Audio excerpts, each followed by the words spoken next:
Boa noite, gente. Mais uma vez nós vamos elevar o nosso pensamento ao Cristo, imaginá-lo bem à nossa frente, sentir a sua presença junto de nós e a sua serenidade, apaziguando nossos ânimos, acalmando nosso coração, fazendo com que a serenidade adentre nosso íntimo e toda a paz oriunda do Divino Mestre há de inundar nosso ambiente e assim, nessa paz e nessa serenidade, levarmos a bom termo o nosso estudo da noite de hoje. Que nossos queridos mentores espirituais possam também compartilhar conosco desses momentos, intuindo-nos, ajudando-nos na compreensão de todo o assunto que vai ser abordado. Que a inspiração não nos falte, justamente para o nosso enriquecimento. Que Deus nos abençoe, que Deus nos ilumine, nos ampare, nos fortaleça hoje e sempre. Que assim seja. Hoje nós vamos abordar o item 161 do livro Caminho, Verdade e Vida, cujo título é Aproveitemos. Antes da gente ver até o trechinho do Evangelho que aborda esse conteúdo, nós vamos fazer um pequeno parêntese neste título. Aproveitemos. Aproveitemos o quê? A gente pode aproveitar de tudo na vida. Então, aproveitar, como a gente costuma perguntar aqui, é uma coisa boa, uma coisa ruim, uma coisa neutra? Neutra, mais uma palavrinha neutra. Mais uma palavra neutra. Porque a gente pode bem aproveitar e não aproveitar. Vou aproveitar minha vida e me esbaldar. Fazer tudo que eu tenho direito. Posso? Posso. É prudente fazer? Não é. Mas posso. Então, eu quero aproveitar o meu tempo para trabalhar, para estudar, para dedicar-me um pouquinho para o semelhante, enriquecer meu conhecimento, aprimorar meus sentidos. Posso? Posso. Isso é bom? Isso é bom. Então, aproveitar, dependendo do que nós vamos aproveitar, pode ser bom e pode ser ruim. Então, vamos ao pedacinho do Evangelho que aborda esse assunto. Em Lucas capítulo 24, versículo 48, que é um dos que eu mais gosto, porque tem pouquíssimas palavras, né? E destas coisas vós sois testemunho. E destas coisas sois vós testemunhos. Está na cara que, mais uma vez, sem a gente saber o contexto, a gente não sabe o que está para cima, não sabe o que está para baixo. Mas nós vamos extrair da frase o sentido do título, né? Aproveitemos, e destas coisas sois vós testemunhas.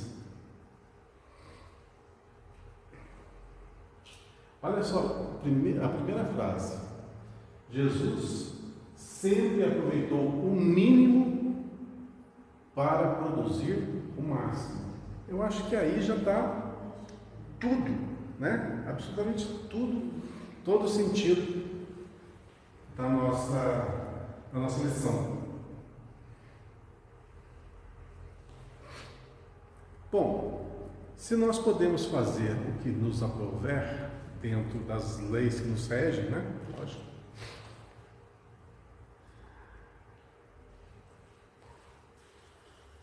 O que vai acontecer se eu fizer as coisas erradas? Se for pego pelas leis que nos regem, vou ser devidamente julgado e condenado ou absolvido. É isso que acontece. Mas, e se aos olhos do mundo nada for visto? E aí? o que acontece comigo? Eu vou ser julgado? E destas coisas sois vós testemunhas. Ou seja, tudo que eu faço está gravado. Ah, mas ninguém viu. A sociedade não viu. A justiça não viu. Ninguém me condenou. Mas eu vi. Eu estava lá. Eu pratiquei. Isso está registrado. Aonde que está registrado? Na nossa consciência. Ah, mas tem muita gente que não tem consciência. Tem. Tudo está registrado lá. O que tem é pessoas que não têm uma unidade de medida para aquilatar ainda as suas ações. É impossível uma pessoa não saber o que é. Não é impossível, gente. Ou tem gente que sabe o que está certo e errado e não pratica. Eu acho uma coisa tão assim, sabe? Saber o que é certo e errado, a pessoa não está nem aí. Então vamos falar um pouquinho de história para a gente desenvolver esse texto. Vamos lá, vamos recuar aqui 3.000 anos atrás. Naquele tempo que tinha só tribos espalhadas pelo continente. Eram pequenas cidades, mais vilarejos, povos, né? Um guerreava com o outro. E era uma coisa normal. Era normal. E o que era normal acontecer? O que perdia era escravizado. Isso acontecia com todos os povos. O povo A guerreava com o povo B e ganhava a batalha. Escravizava. Aí vinha o povo C, guerreava com o B, ganhava e trazia tudo aquilo lá para o seu lado, como escravos, pilhava, fazia o que bem entendia. Para essas tribos, para esse pessoal, era lícito, era certo, era justo? Era. Fazia parte da normalidade. Era da normalidade.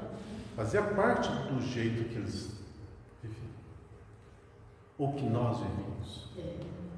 Então era normal. Sentia remorso? Sentia remorso? Ah, eu estou escravizando determinada pessoa. Sentia?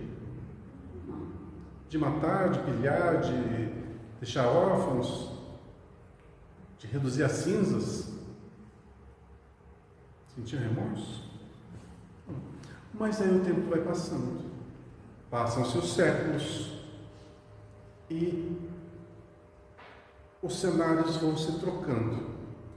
Aquele que habitava o povo mais forte desencarna e reencarna no povo mais fraco.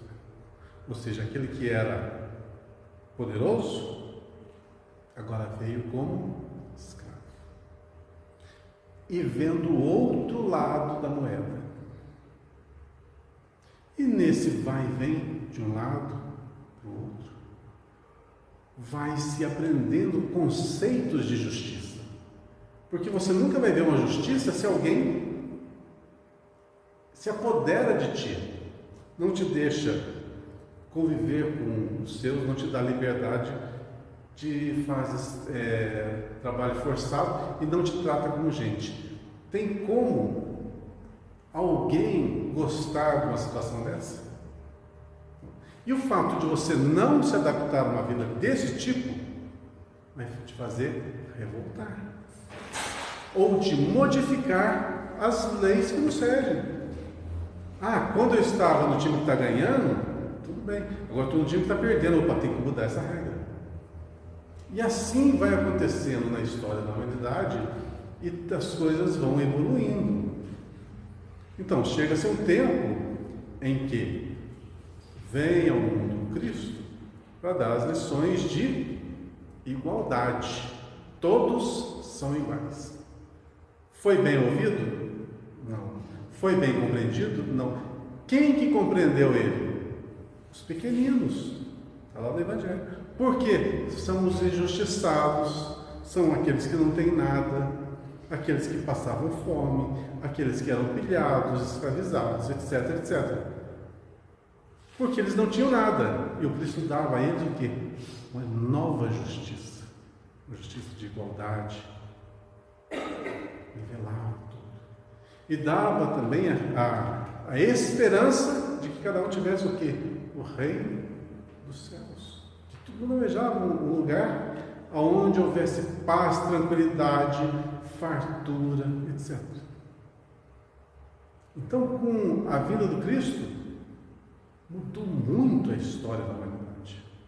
Mas mesmo assim, os homens eram o quê? Belicosos. O Cristo passou, né? Foi crucificado e os seus discípulos espalharam por todos os cantos a sua mensagem. Mas o que aconteceu nesse inteirinho? Com 12 dos apóstolos, um que suicidou, ficou 11. Um morreu de morte natural, que foi o João Evangelista. Ficou 10. Como que esses 10 morreram? Martirizados.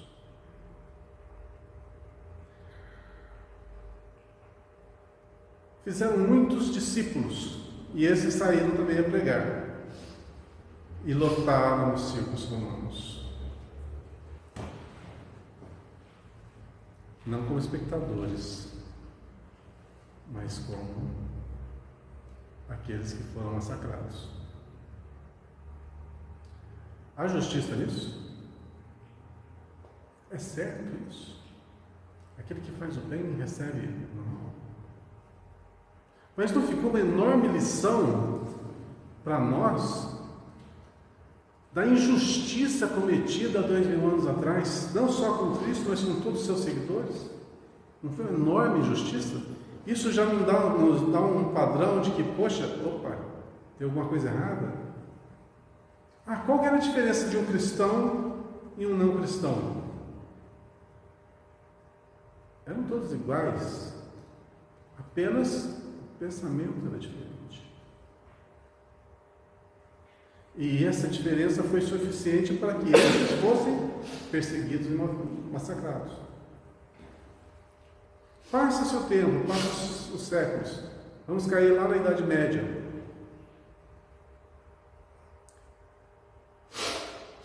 Os conceitos já são mais bem aprimorados. Há uma religião que impera já no mundo, que traz as mensagens do Cristo, logicamente, muito deturpadas pela visão ainda inferior do ser humano, mas trazia já uma grande noção de dignidade, de respeito, de igualdade.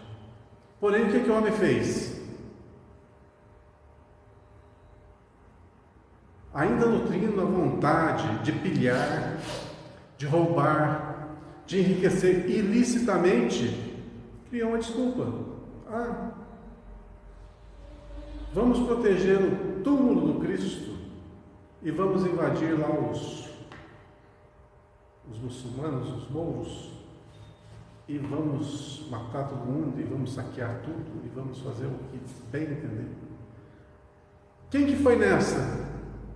Muitos nobres que assumiram a ideia do quê?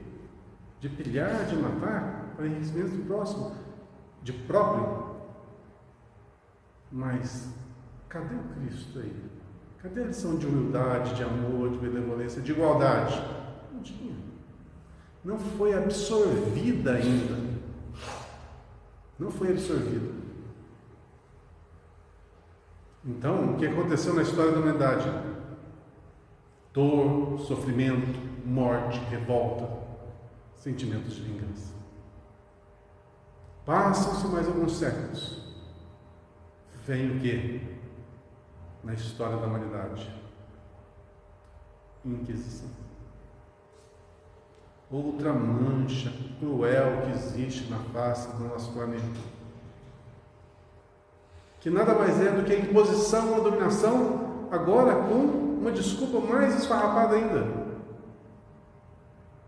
Aquele que não seguisse o Cristo seria herege. Ele seria o quê? Fogueira. Poderia ter os seus bens totalmente confiscados. Poderiam ir para forca, para as fogueiras.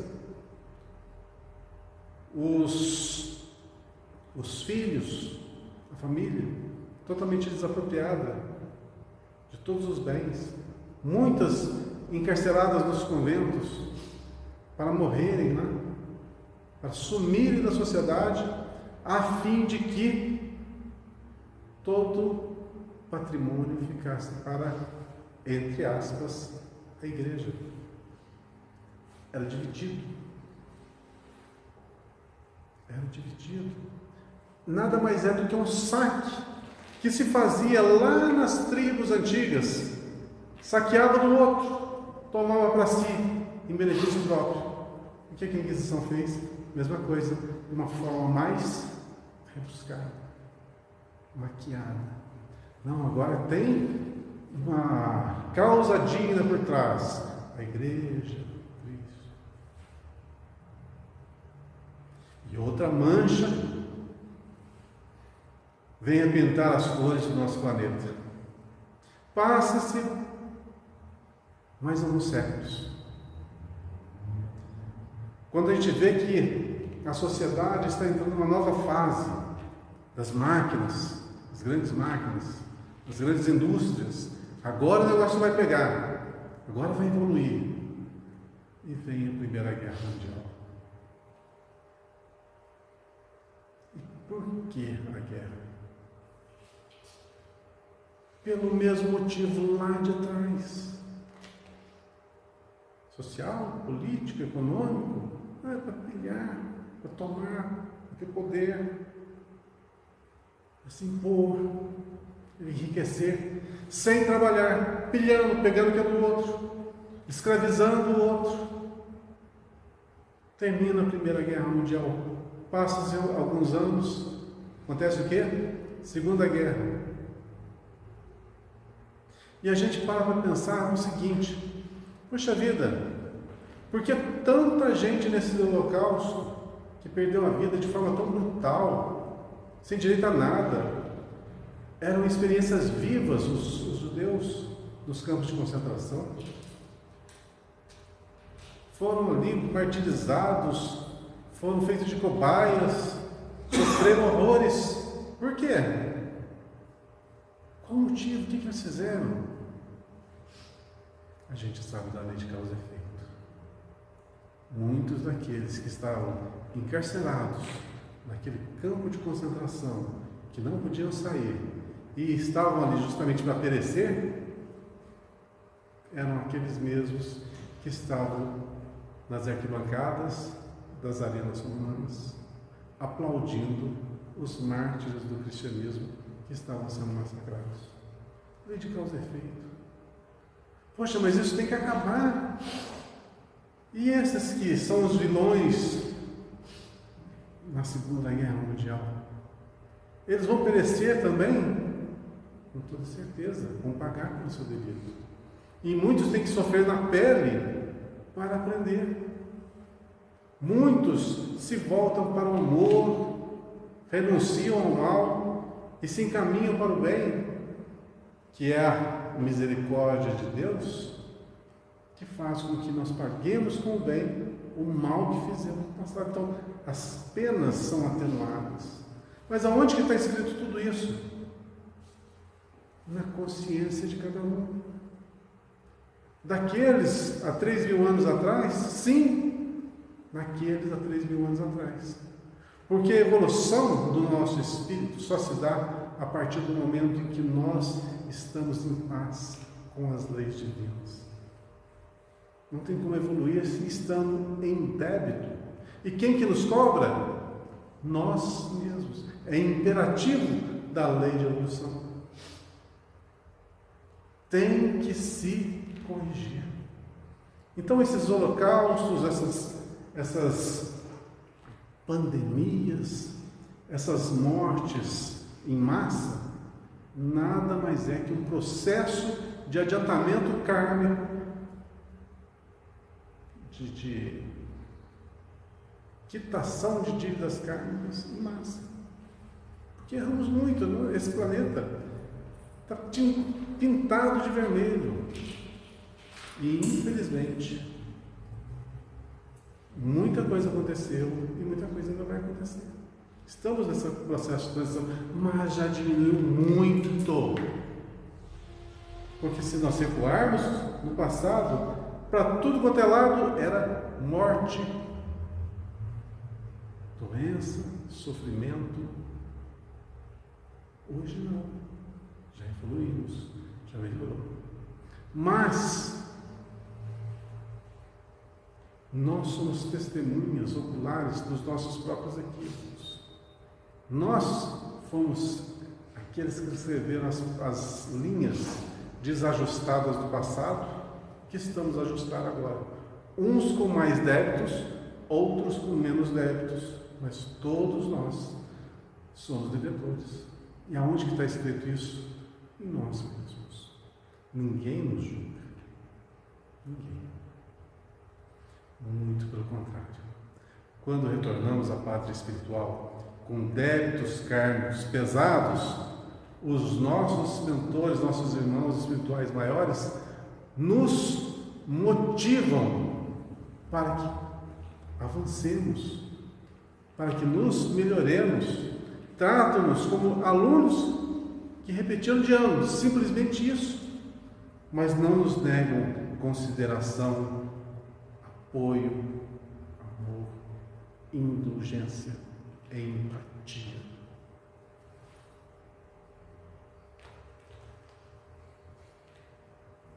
Agora, nós estamos no nosso presente. O que nós vamos fazer da nossa vida?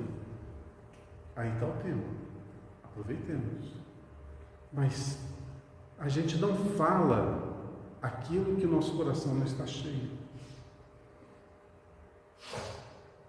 Se eu sair por aí afora e perguntar para muitos conhecidos o que você quer fazer para aproveitar a vida, a maioria vai falar churrasco, festa, bebida, diversão, mas compromisso nenhum.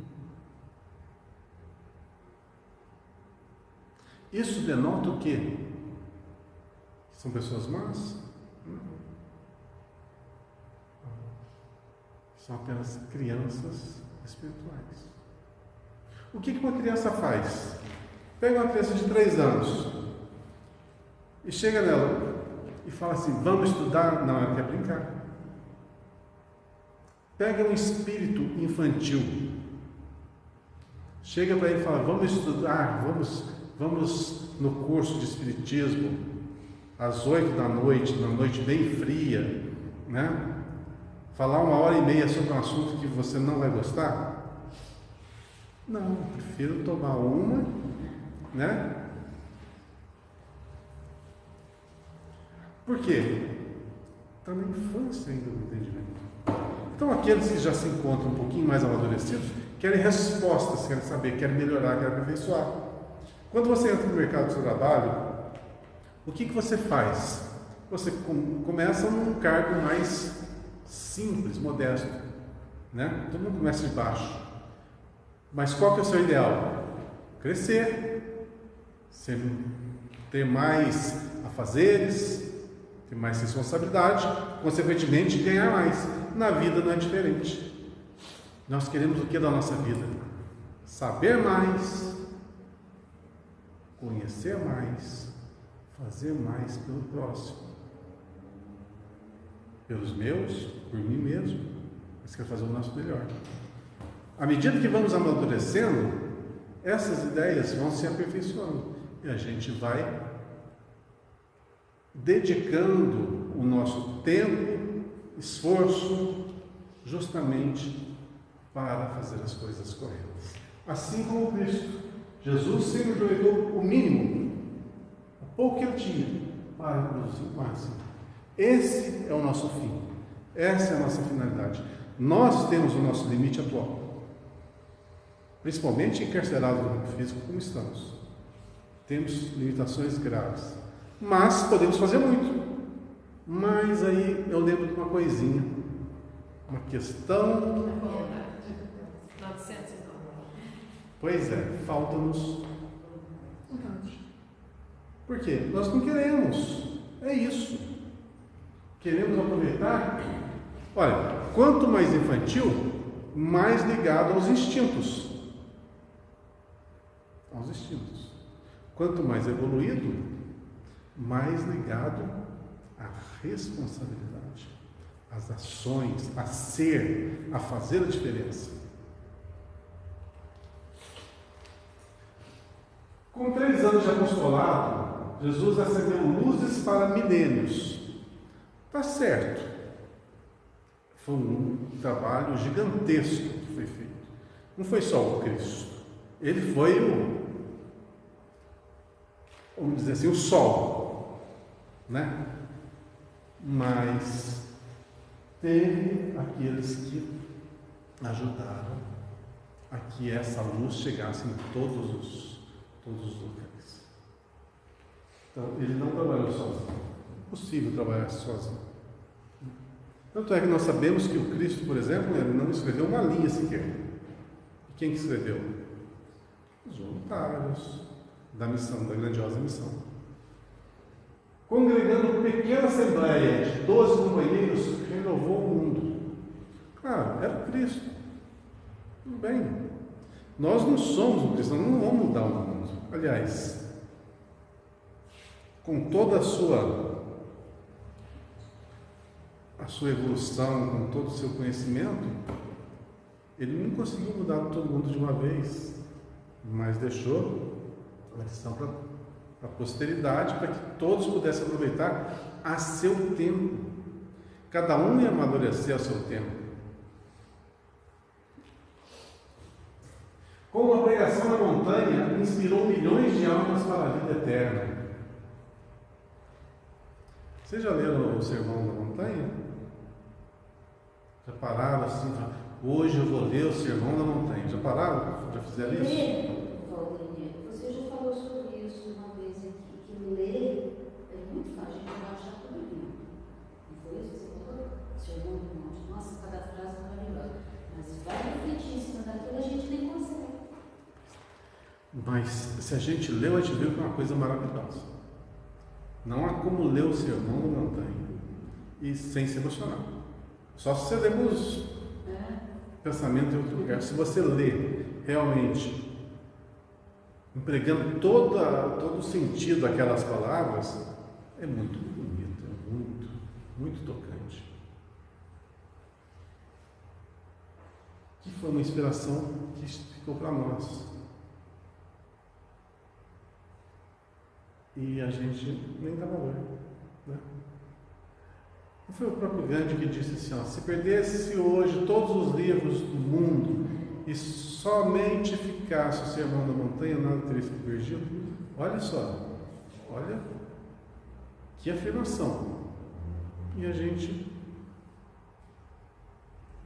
Todo o código de moral está aqui. Todo dia.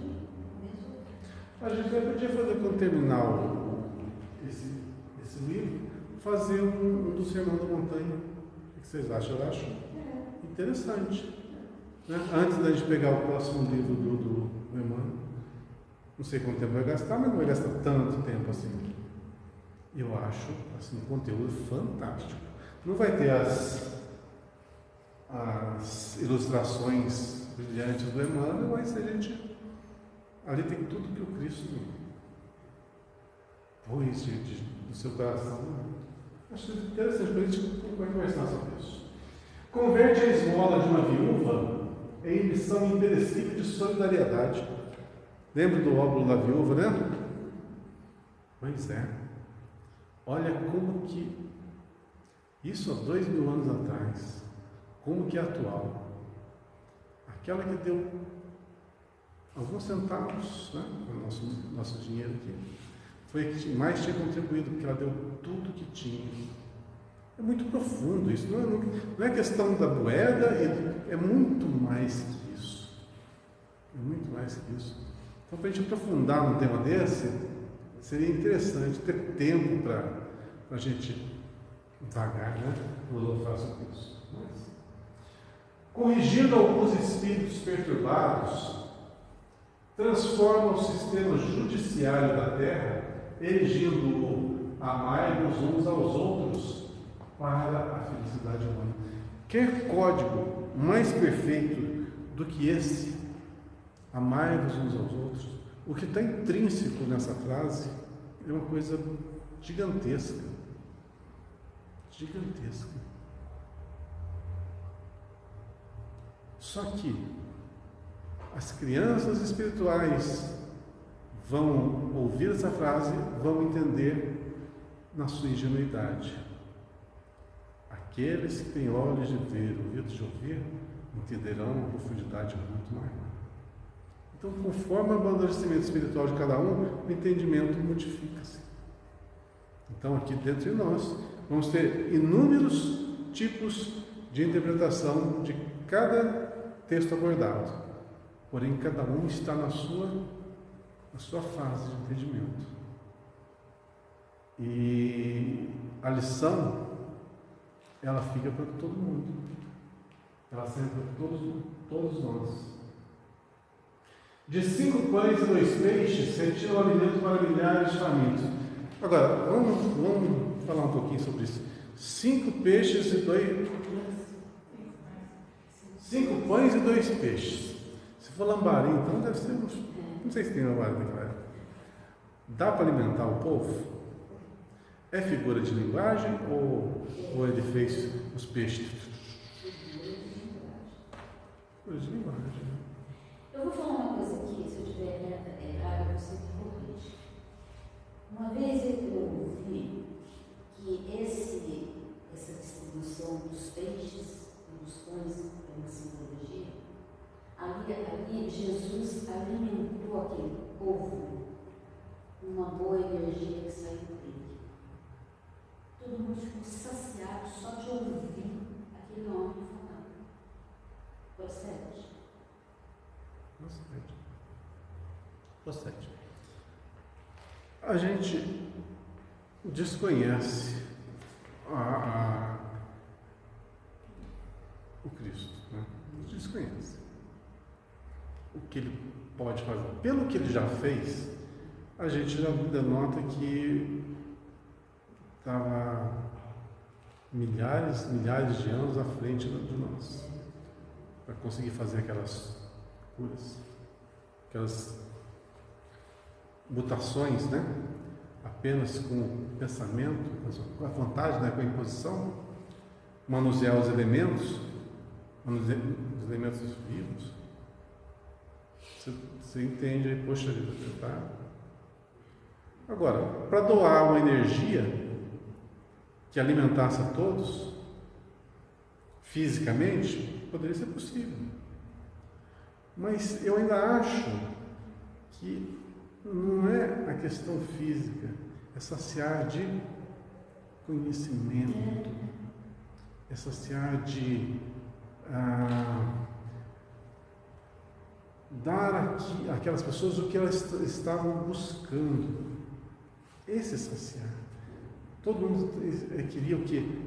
Amor, queria ter futuro, né? Um futuro, de esperança. Vou comentar uma outra coisa aqui, posso? Sim. Eu já fui em alguns seminários no Diogo Franco, Guarampá, Araras, em seminários que duravam 2 horas e meia, 3. E a gente ficava ali envelhecido de ver aquele homem falar. Na hora do intervalo do café, a gente não tinha vontade de comer, não teve. Sabe? Queria ficar ali. Aí a gente ficava olhando o relógio, nossa, mas tudo isso. Aí a gente ia tomar um cafezinho. Pelo menos comigo foi assim, o Marcos também, a gente não ia lá na mesa do café, se não comprava. A gente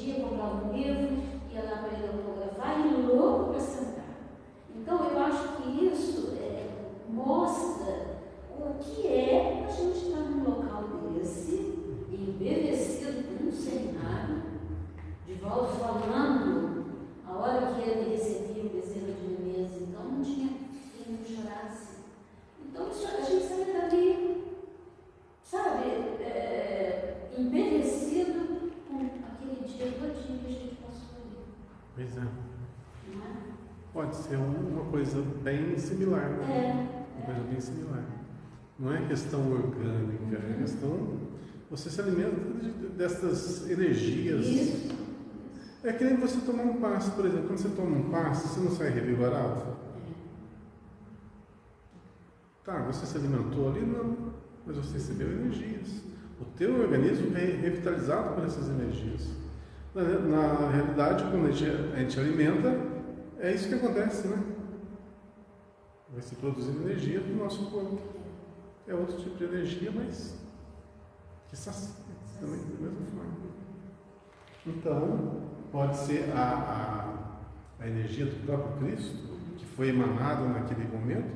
Pode. Ou pode ser também a sua parte teórica, né? a sua eloquência verbal, a sua mensagem de paz, de reconforto, de amor, de esperança, que revitalizou as pessoas, pode ser também, né? Mas menos o peixe, Paulo, porque assim, desculpa, mas não dá. E olha, vamos falar uma verdade para vocês. Vamos falar uma verdade, vamos esculachar um pouquinho. Vamos esculachar. Faz de conta que ele multiplicou os peixes. Quem que vai comer peixe cru? Nossa, eu já não... Ninguém vai comer peixe cru, certo? Ele não vai materializar o peixe ali já feito, né? Fritinho, assadinho, né? Aí faz de conta que cada um leva o seu peixe. Aí eles vão armar fogueira ali, eles levaram panela para cozinhar e para comer aquilo. Lógico que não. Ah, levar para casa? Não, todos ficaram saciados. Né? Não faz sentido, né? Eu levei o pé da letra agora, tá? Eu levei o pé da letra. Ele tinha que usar o pão e peixe, que era isso, que era o principal dele. Pois é. É uma figura de linguagem. Da figura que era... Justamente. Aí você leva o pé da letra, o que acontece? Deturpa tudo. Não faz sentido nenhum. Ah, e o mágico que transformou o peixe em pão. Não. Ele é aquele que, com o seu verbo, com a sua palavra, com a sua esperança, modificou toda a estrutura daquelas pessoas. Vamos em frente.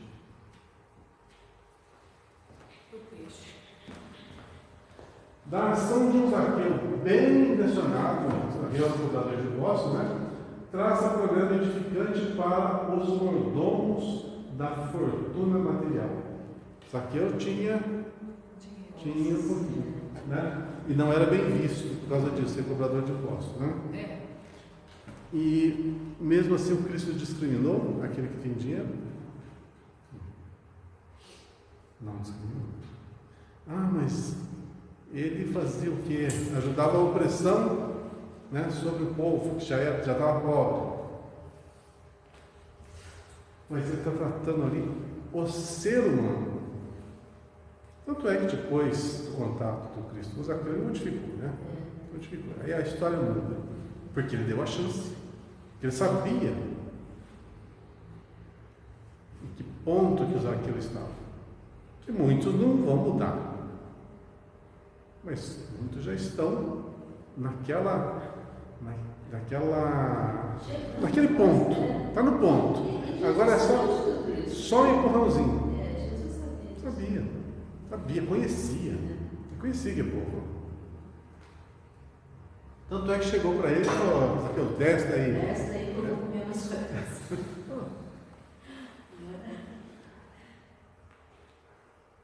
É muito cara de pau também, né? É muito cara de pau. Imagina eu aqui, ó. Mariângela, hoje eu vou jantar na tua casa. Legal, né? Você me expulsa. Mas da atitude do fariseu orgulhoso extrai a verdade que confunde os crentes menos sinceros. Curando alguns doentes, institui a medicina espiritual para todos os centros da terra. Então, quando ele cura as pessoas, deixa um legado, ó. Isso é possível. A gente não sabe ainda, mas vai chegar um tempo que vamos compreender como que aquelas coisas foram feitas. Tem um livro,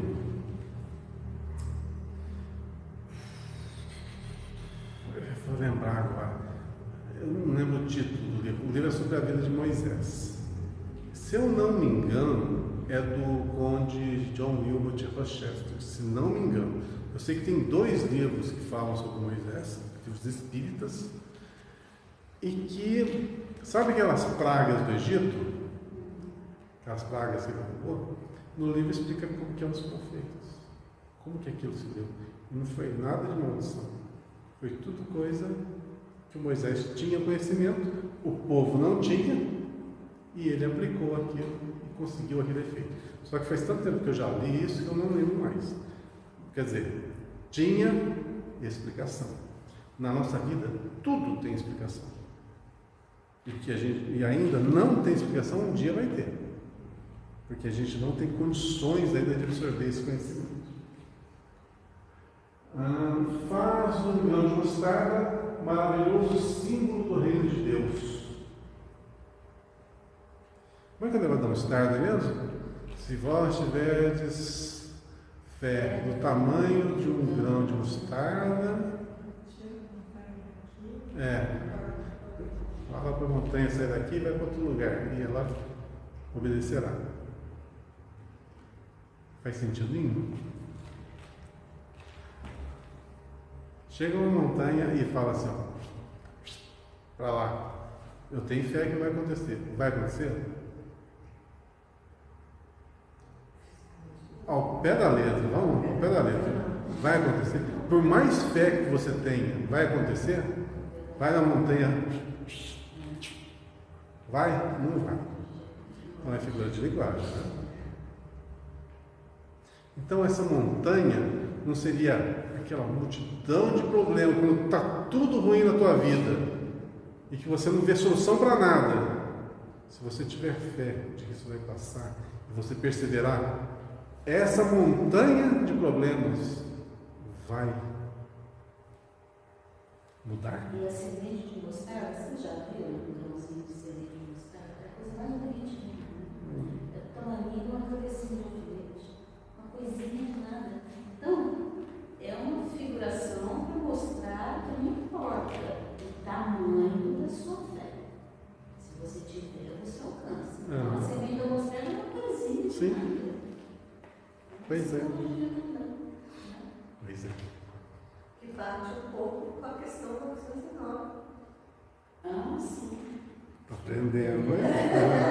Aprendendo. De uma dracma perdida forma ensinamento inesquecível sobre o amor espiritual. De uma cruz grosseira grava a maior lição da divindade na história. De tudo isso somos testemunhas em nossa condição de beneficiários. Em razão de nosso conhecimento, convém ouvirmos a própria consciência. Onde que está gravado tudo? Nas consciências, né? Que fazemos das bagatelas de nosso caminho? Estaremos aproveitando nossas oportunidades para fazer algo de bom? Estamos aproveitando bem o nosso tempo? Bom, tem gente que está aproveitando bem pior que nós. E tem gente que não está aproveitando, está só se endividando. Mas isso faz parte do processo. Eu ainda acho que uma ação é melhor do que a inércia. Posso estar equivocado até. E não se pode levar também ao pé da letra, porque você pode desmontar essa tese minha com facilidade. Mas, em sua grande maioria, tá? Não na totalidade, é preferível movimentos do que inércia. Porque no movimento, você errou, tudo bem, você errou, você vai aprender com erro. Na inércia você não muda nada. Mas eu concordo que até na inércia existe um movimento. Eu concordo. O fato de nós estarmos encarnados, simplesmente encarnados, já é um movimento. Já é um movimento. O fato de você ter que levantar para ir no banheiro já é um movimento importante, porque você está aprendendo a assear, ter cuidado consigo. Porque seu próprio organismo está o tempo inteiro em movimento. O fato de você viver já é um Exatamente. movimento. Então, é a oportunidade de você estar, de ser, né? De estar sendo. E isso, agora, a questão da consciência, né, Valdemir? Ela é uma coisa própria de cada pessoa mesmo. Cada um vai ter o seu despertar. A gente não vai fazer o outro despertar.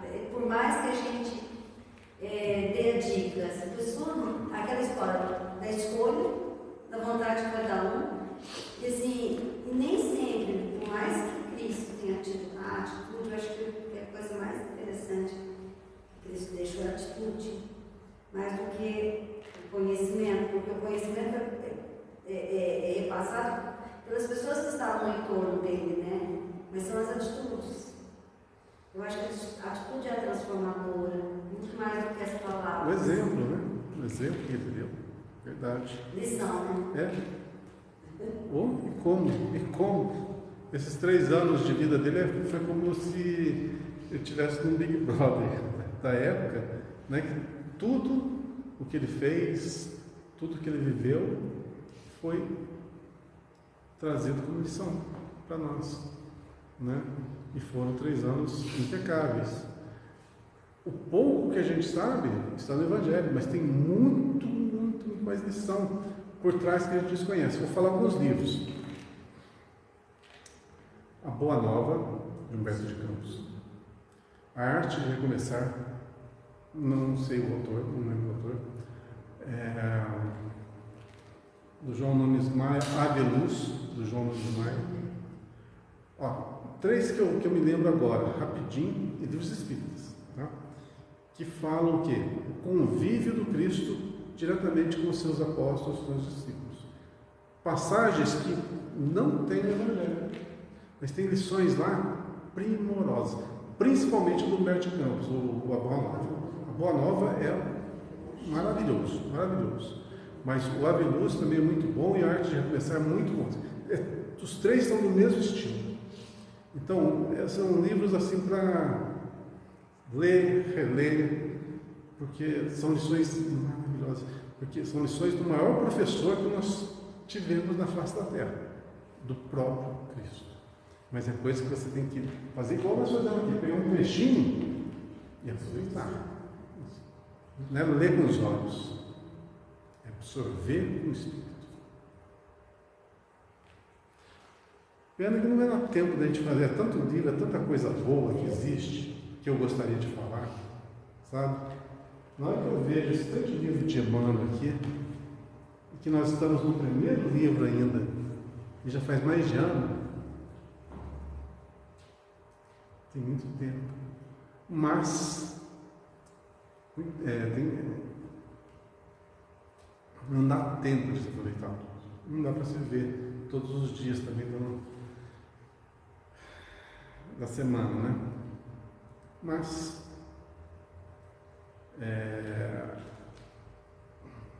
a gente faz o que der, o possível. E vai incentivando as pessoas que leiam também, que estudem também. O que eu gosto bem de atiçar é a curiosidade de vocês, né?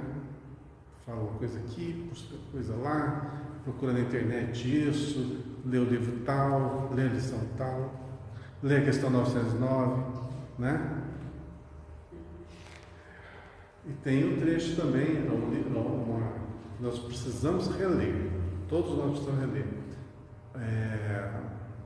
Aquele texto do Leon Denis, do livro Problema do Ser, da Dor e do Destino. Aquele trecho é fantástico. Precisamos relê-lo novamente. Tá? Vamos pro próximo? Eu terminei? Tchau. Vamos pro próximo. Então, aproveitemos o tempo. Ó, o tempo está passando. Em matéria de percentual, quanto da nossa vida já foi embora? 50%? 40%? 30%? 70%? Você não sabe. Então, eu falo que a gente tem pouco tempo. Vamos aproveitar da melhor maneira possível. Agora, como já passamos de uma idade de adolescência, de infância, de experiências iniciais da vida, né? Sabemos bem como que o sino toca. Vamos aproveitar essa lucidez e vamos fazer o melhor. O tempo passa muito rápido. Já que nós estamos usando fralda geriátrica aí, não sabemos. Da vida, né? Faz parte. Só falta ter alergia à fralda. Já pensou? Aí vai ficar. Valeu. Deixa eu só colocar só o que eu estou pensando na questão da consciência quando falou, de volta no início, quando você estava falando, e realmente tem pessoas que, isso da gente trabalhar, né, nós mesmos, para a nossa consciência, e discernir o bem e o mal. É que eu vi uma pessoa falando uma coisa que a gente vê e volta quando ainda tem a infância, ainda nesse desenvolvimento moral, né, espiritual, que a pessoa falou para mim, né, numa conversa com várias pessoas, eu falei, quando eu morrer, não veio falar que eu vou para o céu, não, quero ir para o inferno mesmo, quero nada calmo, não, quero ir para a escolha, quero ir para a bagunça mesmo. Aí eu olhei aquilo, aí eu falei, não vou comentar nada. Eu falei, porque não dava nem para eu tentar falar alguma coisa, porque a consciência da pessoa Às vezes a pessoa fala até isso aí brincando, né? Não, é a pessoa no nível que ela é. Bom, às vezes eu brinco com essas coisas também. Mas é brincadeira. Uma coisa é você. Uma coisa é fazer uma brincadeira saudável, né? Outra coisa é você levar a sério uma coisa dessa, né? E realmente tem pessoas que só vivem assim, alimentados por prazeres de toda sorte e condições para propiciar esse prazer, ou seja, condição financeira para tal. Então trabalha para isso, para esse fim. Tem que tirar férias para quê? Para isso. Tem muita gente que vem para o Brasil para conhecer as famosas noites do Rio de Janeiro, né? Ou do Nordeste, conhecer as mulheres brasileiras. Não tem gente que vem do exterior para isso? Gastar o dinheiro aqui? Onde está o seu coração? Pois é. E isso é permitido. Claro, todo mundo é livre para experienciar. Tudo tem consequências, tudo está gravado. E quem que vai passar esse filme é você mesmo, não é outra pessoa. Aí você vai passar o filme, puxa vida, eu fiz isso? Pois é. Aí você vai vendo que as pessoas que lhe eram caras estão tudo, vamos dizer assim, subindo, e eu ficando para baixo. É o primeiro sinal do aguilhão da dor, te cutucando, ó, sai dessa, vai atrás. Então, a experienciação, os erros, também fazem parte do aprendizado. Mas melhor não errar assim, né? Mas sem viver, eu acho difícil. Só de teoria, difícil.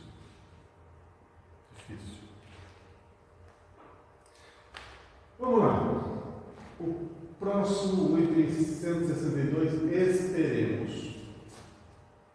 Esperemos o quê? Esperar que as coisas aconteçam? Não faz sentido, né? Ou esperemos que tudo aconteça a seu tempo. Vamos ver? Não esmagará a cana quebrada e não apagará o morrão que fumega, até que faça triunfar o juízo. Adoro essas frases do Evangelho. São tão, assim, nítidas, claras, objetivas, né? É um palavreado simples. Vamos lá. Não esmagará a cana quebrada e não apagará o morrão que fumega. Primeiro tem que saber o que é morrão. Vamos ao Google aí. Morrão, fumega quer dizer o quê? Está pegando fogo, né? Tá queimando.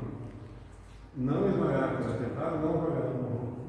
Até que faça triunfar o juízo.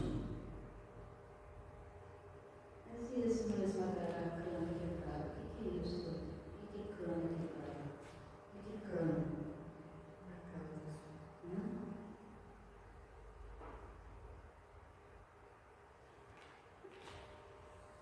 Não sei.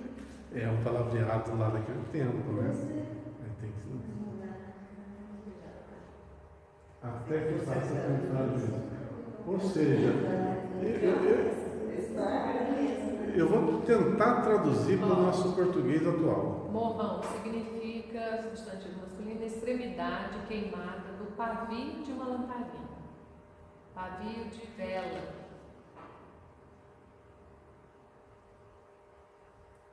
Então, ali o morrão que fumega é o morrão. Tá, vamos tentar traduzir isso aí para o nosso português. O pavio que ainda está aceso, né? E não apagará. Então essa luz não se apagará. É tudo simbologia. Essa luz não se apagará até que faça triunfar o juízo. Não esmagará a cana quebrada.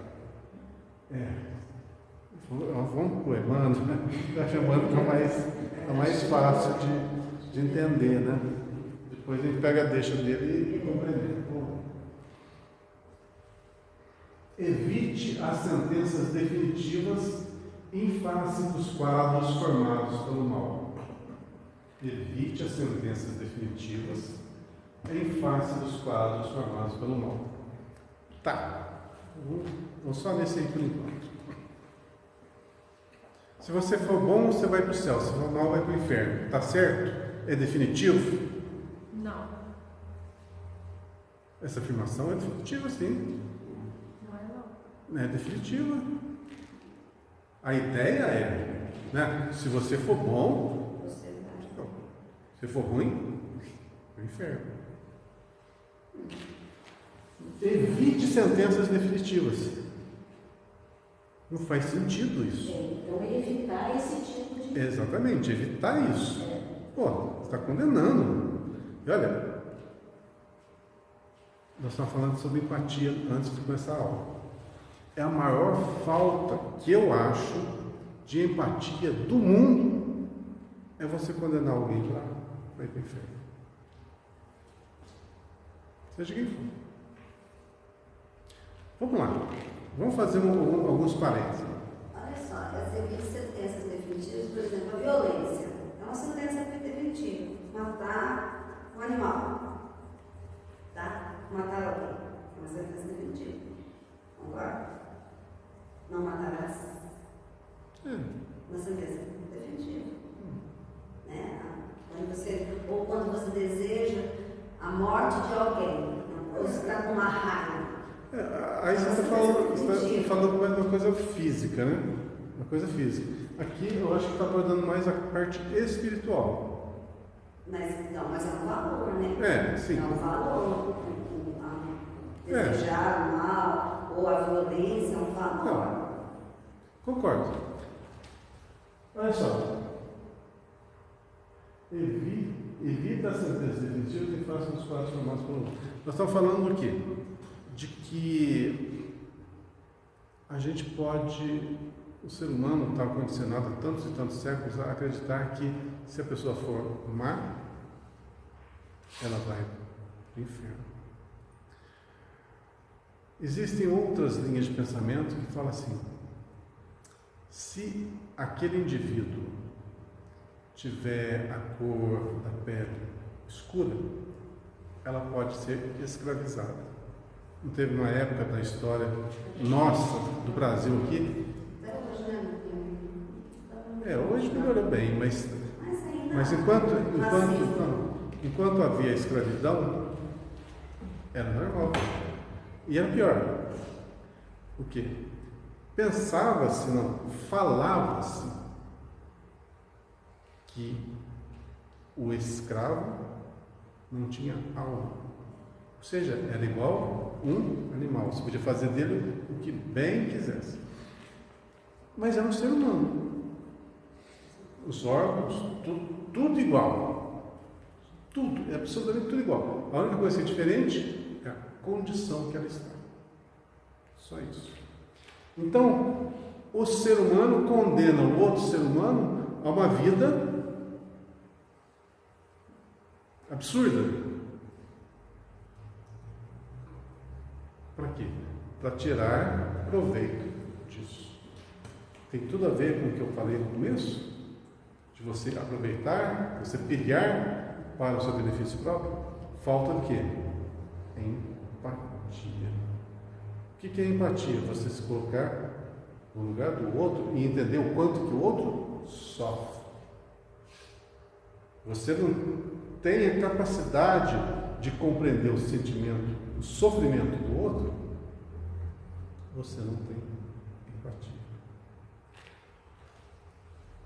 Quando você dá uma sentença, você condenando alguém, você está caindo nesse equívoco. Porque cada um de nós está no patamar. Não falei o exemplo, cada um tem a sua idade espiritual. Tem aqueles que estão ainda nas fraldas espirituais. Outros já estão engatinhando. Outros estão aprendendo a falar. Outros estão aprendendo a ficar de pé. Alguns estão dando os primeiros passos. Alguns já sabem ler algumas palavras. Outros já formulam frases. Outros já têm um coração mais adocicado. E assim vai. É infinito essa fé. Mas cada um está no patamar.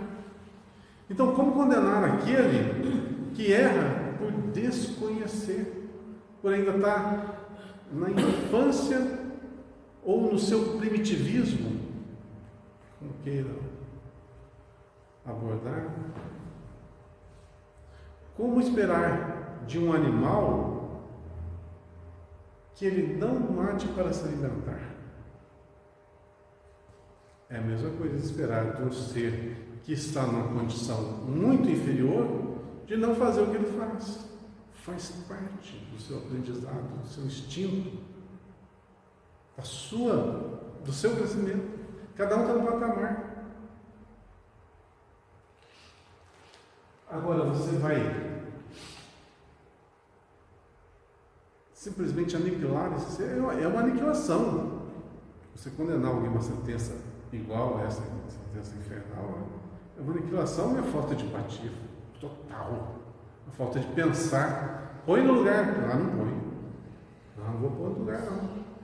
Você não vê que aquele ser tem mãe, tem pai, tem irmão, tem parente, tem um protetor espiritual, tem tudo. É filho de Deus. Que o próprio Cristo falou assim: nenhuma das ovelhas que o Pai me confiou se perderão. Vai se perder essa? Não vai. Não vai. Então, evitar julgar. O próprio Cristo disse: não julgueis para não ser julgados. E se a gente tivesse que traçar uma linha hoje da nossa evolução, do nosso nível evolutivo, pegasse lá no rodapé e fosse ali até ali o teto, tá? Imagina uma linha daqui até lá. Aonde vocês acham que a gente vai estar? Aonde que a gente estaria nessa linha? Ó, contando que o rodapé, o chão é o início do ser hominal, tá? Não vamos abaixo. O início do ser hominal é o chão. O topo do teto lá seria o espírito perfeito. Tá? Aonde nós estamos? No rodapé.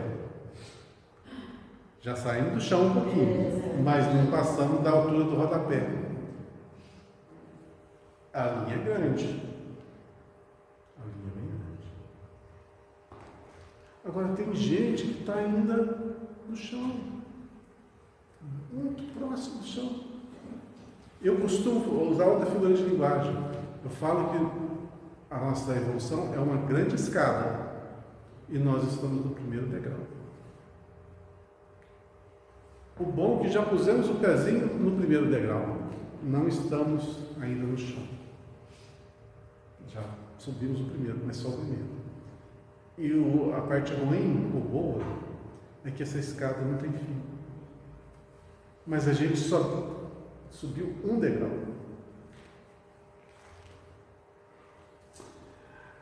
Da lama do pântano, o Supremo Senhor aproveita a fertilidade.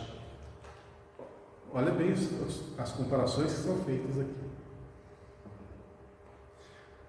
Muitas belas flores nascem nos pântanos. A flor do lótus, né?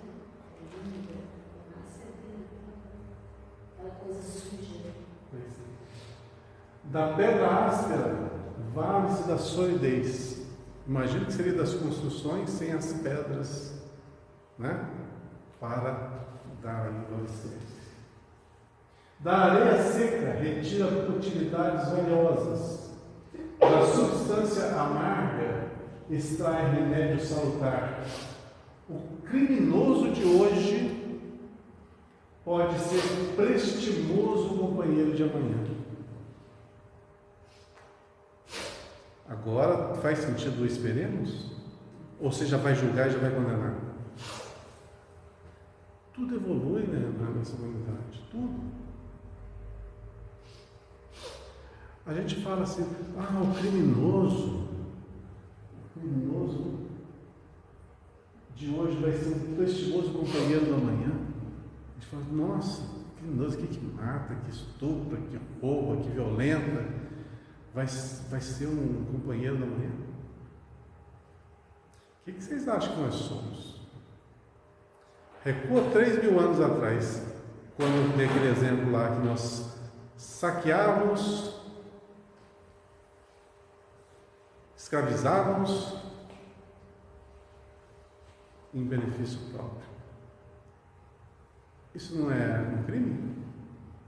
E era comum na sociedade antiga toda. Então nós já fizemos isso. Imagina se o Cristo tivesse condenado a gente naquela época. Vocês estão matando, vocês estão roubando, vocês estão criando guerra aí, para o inferno. Lá para baixo. Não sobrava um. Nenhum.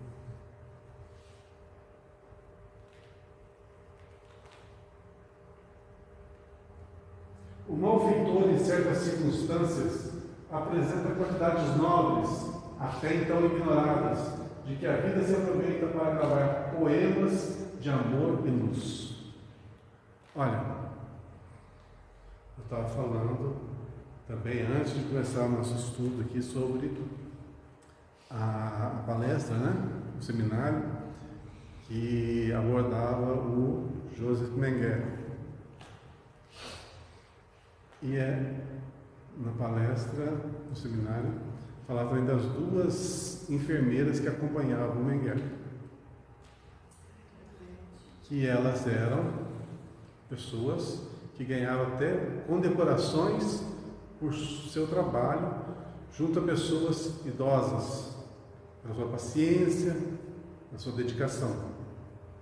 E pessoas assim, durante o Holocausto,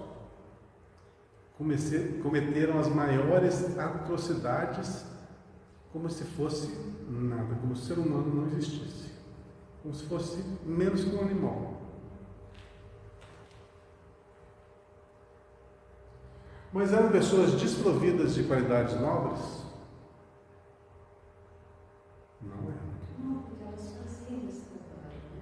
Mengele, por exemplo, como abordado, é uma pessoa super educada. E olha o que fez. Por isso, o conhecer, o saber é importantíssimo. Porque daí você entende, poxa, como que isso aconteceu? Estava lá. Explicadinho pra gente. Para quem não ouviu o que nós estamos comentando sobre um seminário feito pela Nete Guimarães, abordando um tema cujo o conteúdo principal falava sobre empatia. Né? E é um seminário de quase 4 horas, 3 horas e pouco, 3 horas e meia mais ou menos, que explica bem como que nós ignoramos o próximo, como que nós podemos cometer crimes tais como o Mengele cometeu, sem nos dar conta. Um dos exemplos que eu achei marcante nessa passagem dela é o seguinte: ela narrando 5 jovens saíram de um carro, né, de noite para bagunçar. Passando por determinada rua, viram uma mulher parar, desceram do carro, foram lá e espancaram essa mulher. Um indivíduo foi testemunha, seguiu, anotou a placa do carro, foi na polícia, prestou queixa, a polícia foi lá, prendeu os indivíduos, foram para a cadeia. Foram ser entrevistados, não sei como é que fala, interrogados, por que fizeram isso com aquela mulher, que era uma doméstica, empregada de casa. E a desculpa deles foi a seguinte: eles falaram assim: foi mal, senhor delegado, eu pensei que ela fosse uma prostituta. E se fosse? E se fosse? Pois essa é a questão. É isso que ela explica. E se fosse? É isso que ela explica. Aí, para agravar mais a situação, chega o pai desses meninos, né, que cometeram esse crime, e fala assim: os meninos, eles se confundiram. Eles pensaram que a mulher não fosse uma trabalhadora, que fosse uma prostituta, por isso fizeram o que fizeram. E acharam, o pai, achava normal que isso tivesse acontecido. Entende? Falta total de empatia, porque se fosse prostituta realmente, poderia bater? Não. Se fosse um mendigo? Não. Se fosse um indígena? E nem essa turma de homossexuais estão sendo agredidas aí, espancadas, Se fosse um animal? seja o que for. Pois é. O que falta? Mas as pessoas, esses meninos, eles não tinham antecedentes criminais, eram normais na escola, eles não tinham nada que desabalasse, nada, absolutamente nada, pessoas totalmente normais. O pai, inclusive. Então, o que falta? Assistam o cinema. Muito bom. Muito bom. Porque você entende o que é o ser humano. E o melhor de tudo é você trazer para si. Né? Não é fazer, jogar para os outros, não. Falar: nossa, verdade, isso eu faço. No dia a dia, às vezes a gente faz assim, às vezes nem tem, assim, tem voluntariamente, às vezes a gente passa perto de um cara que está, por exemplo, um mendigo, que está na rua fazendo algo que te desagrada. Tipo assim, ele vai pedir esmola, às vezes você não quer dar esmola. Será que ali eu também estou tendo uma atitude aversa a essa pessoa? Por exemplo, às vezes tem um pessoal ali que faz, tem uns aqui do lado. Tem dia que eles irritam a gente muitas vezes. Não é verdade? Então a gente para o carro ali, eles falam, eles agridem muitas vezes. Você fala assim: esse cara é chato. Agora, deixa eu falar uma coisa que a gente faz, e vocês vão ver se não encaixa na questão. Faz de conta que nós estamos passando na rua e está sentado ali alguns indivíduos. Você não sabe quem é. Não sabe se é drogado, se é uma família, se é um pai de família. Que nem a gente comentou também na semana passada, né, sobre o livro O Sobrinho Peregrino. Bairro dos Estranhos. Bairro dos Estranhos, né? Você tem que narra a história de um homem que perdeu tudo e foi parar na rua, mas ele é um trabalhador de indústria, né? E saiu com a criança. A criança estudava na escola, a mulher era dona de casa, é uma família normal.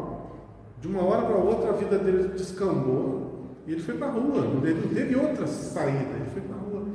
E a partir daí ele passou a ser um estranho.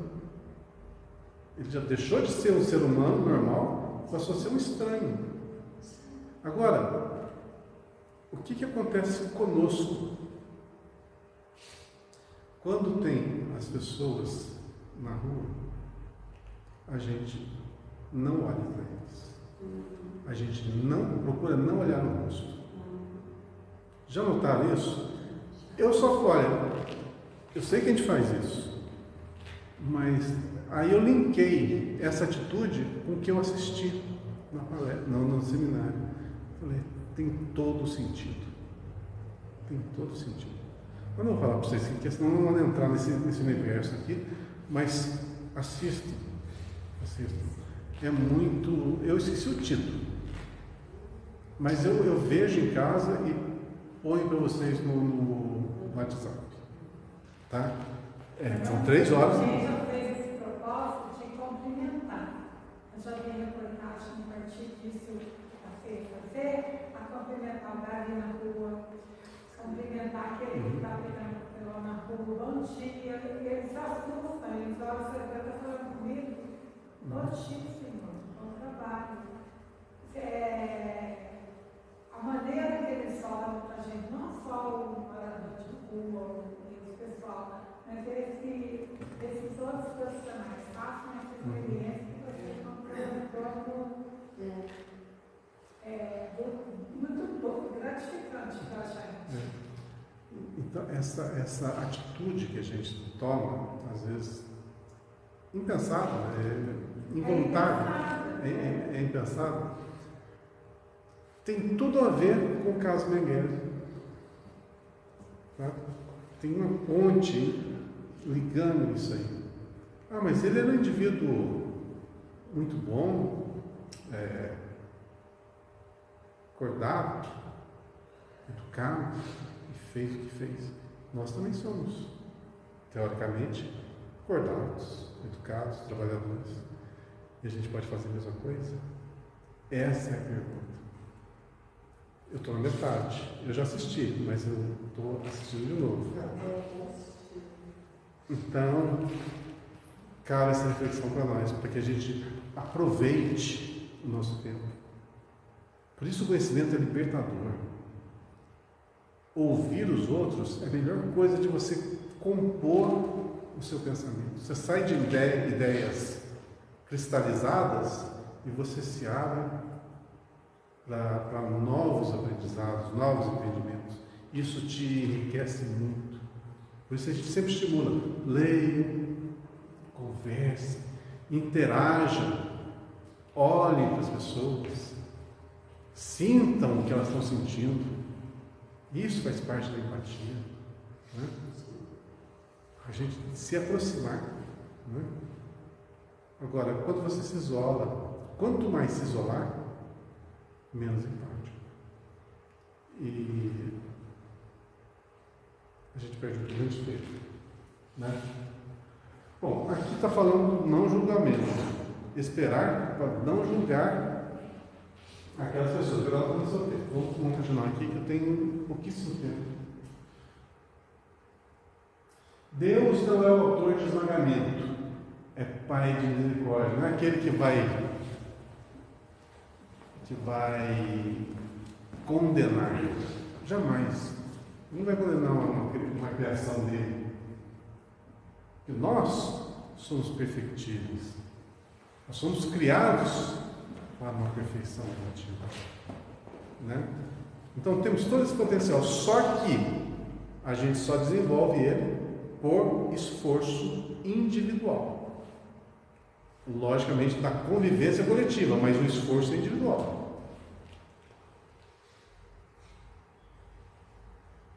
É Pai de misericórdia, não destrói a cana quebrada. Cana não é cana de chupar, cana de açúcar, tem um outro significado essa cana. Eu não sei qual que é. Mas vamos supor que seja madeira, tá? Vamos supor que seja. Não destrói aquela matéria-prima que está temporariamente com um problema. Cana não é aquele negócio que é descarregado, está com uma cana na mão, como se fosse um cajado? Pode ser também, acho que é. Não é? Eu não consigo lembrar.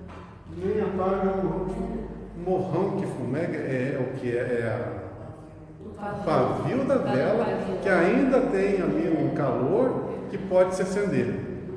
Então ele não apaga aquilo que está ainda com vício. Justamente. Ou seja, ele dá a chance àquele que está na caminhada, mesmo que está com uns probleminhas aí, né? Traduziu,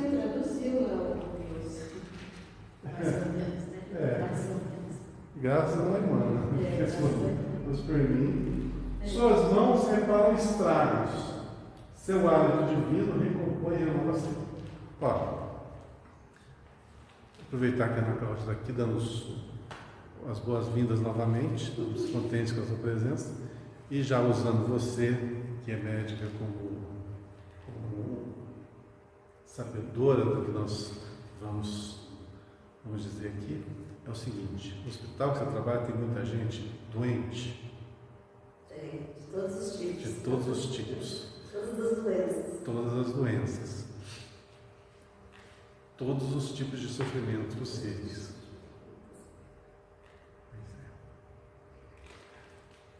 Nesse mundo a gente vai ter aflição, isso a gente sabe.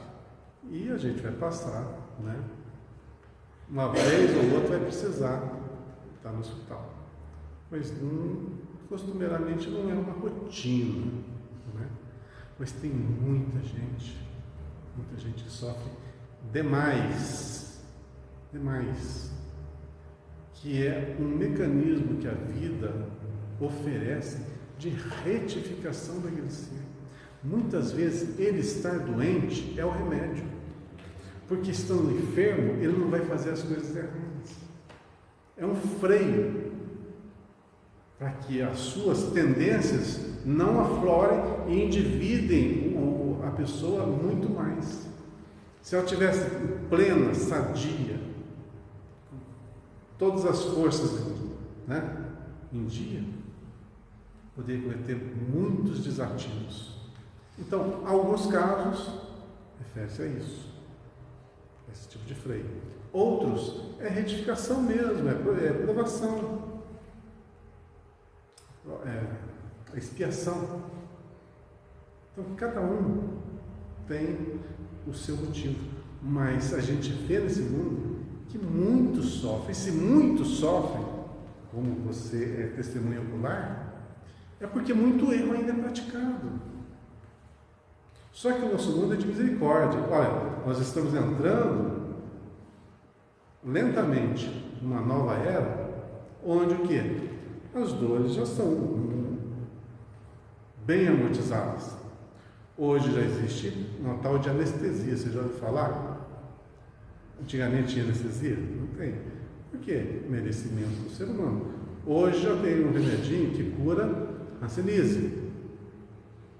Né? Antigamente a pessoa apodrecia viva, era um cadáver ambulante. Olha que tristeza, olha que coisa mais pavorosa, mas era uma realidade. A realidade de 100 anos atrás, não é muito tempo não. 100 anos atrás, se você tivesse hanseníase, você era condenado. Vai para onde? Vai para Osório. Acabou a tua vida. Acabou a tua vida. Poxa, que triste, né? Aí você faz um paralelo, Inquisição. Você numa condição superior, você condena um chefe de família à fogueira e manda os seus filhos, sua filha, para morrer viva dentro de um convento. A sua vida vai ser, a partir de agora, lá. Condenou uma pessoa em plena saúde, né? Total harmonia biológica, a um confinamento que vai simplesmente alijá-la do convívio social o resto da vida. Aí esse indivíduo volta mais para frente um pouquinho com a hanseníase e é colocado num leprosário o resto da vida. Deu para notar o link? Então, todos os casos são assim? Não, cada caso é um caso, mas estou citando apenas um exemplo. Né?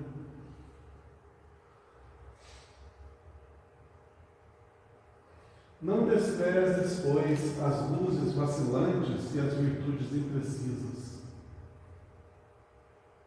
Quantos e quantos ainda têm a fé pequenininha, mas já existe alguma coisa, mas é tão tênue ainda. E as virtudes imprecisas, fala que é bom, mas aí vem a tentação e cai em tentação. Mas ela não quer cair, mas cai. É isso. Virtude imprecisa. Quer dizer, tem desenvolvimento ainda. Não abandones a terra pantanosa, nem desampares o arvoredo sufocado pela erva daninha. Já pensou? Você está lá na época do Cristo. Aí você vê aquela maravilha de pregação.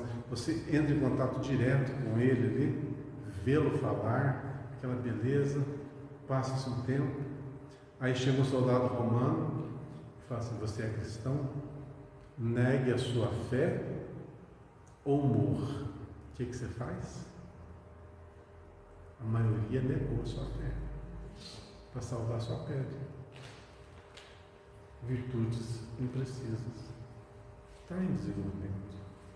Não é condenável. De forma alguma.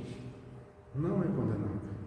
Mas aqueles que se mantiveram firmes são os maiores. São os mais bem preparados para a missão. Doaram, martirizaram-se, mas foram mártires, foram exemplos para a posteridade. Imagina o que seria de nós hoje se não houvéssemos mártires, se não houvesse esse legado. Imagina. Não abandones a terra pantanosa, nem desampares o arvoredo sufocado pela erva daninha. Por quê? Embaixo dessas ervas daninhas ainda existe uma árvore. Existe vida ainda, mesmo que aquela pessoa esteja corrompida pelos seus equívocos, pelo seu modo de pensar. Quer saber se a gente pensa bem ou mal? Quando você discrimina. Tipo assim, eu sou Flamengo, o outro é Vasco. Vasco, não gosto de vascaíno. Eu sou paulista, o outro é mineiro. Aliás, eu sou mineiro, o outro é paulista. Não gosto de paulista, eu gosto de mineiro. Discriminação boba. Por quê? Denota a infantilidade do ser. Eu sou brasileiro, não gosto de argentino. O que tem a ver? Eu sou branco, não gosto de pardo. O que tem a ver? Nada a ver. Nada, absolutamente nada. Infantilidade. Então, quando nós desprezamos o outro por questões mínimas, denota a nossa pequenez. Então, nunca discrimine ninguém pelo seu modo de pensar. Eu sou espírita, o outro é testemunho de Jeová. Eu não gosto de testemunho de Jeová, são muito chato. Você está discriminando. É ser humano. Tem a sua forma de pensar. Respeita. Além de respeitar, seja amigo. Seja o exemplo, seja a luz. Todo mundo está no patamar. E a gente não está no patamar muito longe, não está no patamar muito bom, não. Às vezes, aqueles que estão em condição bem assim, mínima, estão quilômetros na nossa frente. Aqueles que a gente acha que estão naquela região A, B ou C, que a gente acha que é uma região não muito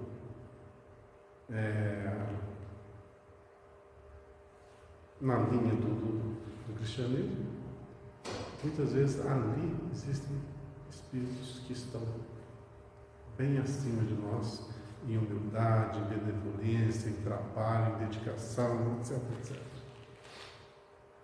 Trabalha pelo bem e ajuda incessantemente.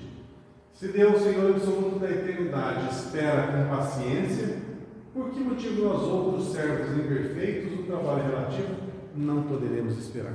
Então isso aqui é